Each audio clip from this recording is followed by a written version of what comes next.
In this Canva tutorial, I'm going to show you how to permanently delete projects or images in Canva mobile.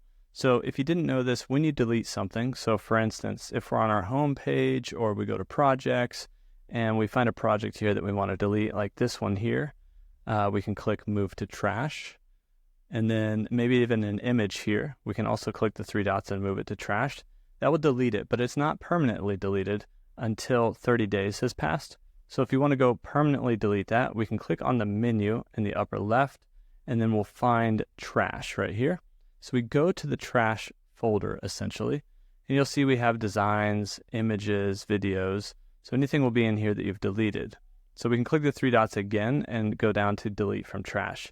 This will permanently delete a project or an image, and that can't be undone. So we can delete it from the trash, then go to images. This image here, we can do the same thing. We can come down here and delete from the trash.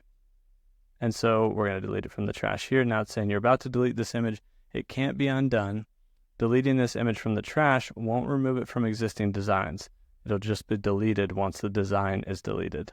So we can delete that from the trash. So if you've deleted it out of your design and then deleted the image from your uploads or wherever, that's where you can then delete it out from the trash permanently. So yeah, that's how you can delete things permanently. They'll permanently delete after 30 days, but if you wanted to just get rid of it right away, that's how you can do that to delete things permanently from the trash here on Canva Mobile.